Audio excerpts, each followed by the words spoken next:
చూసుకో అమ్మా, చూసుకో ఒకసారి.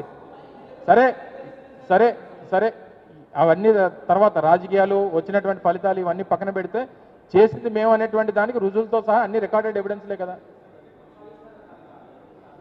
చెయ్యాలి కదా, మాకు కొనసాగించకపోతే ఏం చేస్తారు? ఇప్పుడు జేఎస్డబ్ల్యూ ఎన్టీపీసీ గవర్నమెంట్ ప్రాజెక్ట్ కాబట్టి, bulk drug park government project కాబట్టి, సెంట్రల్ గవర్నమెంట్కి సంబంధించింది కాబట్టి టేకప్ చేస్తున్నారు.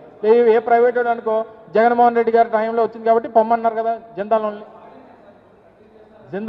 జిందాల్ పొమ్మన్నారు కదా జిందాల్. అది జగన్మోహన్ రెడ్డి గారు హయాంలో తీసుకొచ్చారని అక్కస్తోనే కదా పొమ్మన్నారు. వాళ్ళని 3.5 లక్షల కోట్ల పెట్టుబడులు పొమ్మన్నారు కదా బయటికి. బల్క్ డ్రగ్ పార్క్ అనేటువంటిది సెంట్రల్ గవర్నమెంట్ నుంచి 1000 కోట్ల రూపాయలు ఆ ప్రాజెక్ట్ కోసం ఫండింగ్ సెంట్రల్ గవర్నమెంట్ ఇస్తూ ఉంది. 17 రాష్ట్రాలు పోటీ పడ్డాయి. దక్షిణ భారతదేశం నుంచి సాధించినటువంటి ఏకైక రాష్ట్రం ఆంధ్రప్రదేశ్. ఘనత మరి ఒప్పుకోకపోతే ఎలాగా?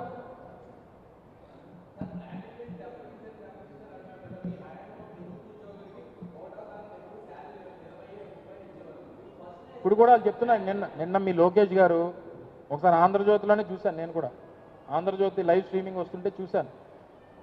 మరి నువ్వేమో ఇచ్చేస్తున్నాను అంటున్నావు, మంత్రిగా ఉన్నటువంటి లోకేష్ గారు ఏమో మేమేమో జీతాలు ఇవ్వలేకపోతున్నాం ఆయన చెప్తున్నాడు. మరి మీ జీతాల గురించి మాట్లాడుతున్నావో, మీ ఏబిఎన్ ఆంధ్రజ్యోతి జీతాల గురించి మాట్లాడుతున్నావో, లేకపోతే రాష్ట్ర ప్రభుత్వం అది ఉద్యోగుల సంఘం మాట్లాడుతున్నావో నాకు అర్థం కాదు. స్టీల్ ప్లాంట్ గురించి అని మాట్లాడుతున్నాను. సరే పోనీ అన్నీ జరిగాయి అనుకునే మేము ప్రతిపక్షంలో ఉన్నాం, ఒప్పుకున్నాం కదా. పోనీ అవన్నీ జరిగి నువ్వు చెప్పిందే నిజం అని చెప్పి నేను ఒప్పుకుంటే సో అందుకని ప్రతిపక్షంలో ఉన్నాం. ఆయనేమో మంత్రి గారేమో మేము జీతాలు ఇవ్వలేకపోతున్నాం అని చెప్తుంటే నువ్వేమో ఇక్కడ కూర్చొని జీతాలు ఇచ్చేస్తున్నావు అని చెప్తే ఏది నమ్మాలి? మంత్రి గారు చెప్పింది నమ్మాలా, లేకపోతే ఏబిఎన్ రామకృష్ణ గారు చెప్పింది మా అమ్మాలి? మేము వాళ్ళు ఎక్కడ చెప్పలేదు మరి నాకు తెలిసి. అదే చెప్తున్నాను కదా, అందుకనే నేను ప్రభుత్వ అధికారులకు సంబంధించినటువంటి జీతాలా, లేవైనా ఏబిఎన్ ఆంధ్రజ్యోతి రామకృష్ణ గారికి సంబంధించినటువంటి జీతాలా అనేటువంటి క్లారిటీ ఇస్తే చెప్తాను నేను సమాధానం. అందుకే మరి ఆయన అడిగిన దానికి సమాధానం చెప్పాను నేను.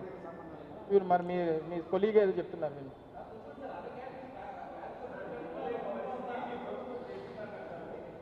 అవన్నీ తెలిసి మరి ఎందుకు హామీలు ఇచ్చాడు?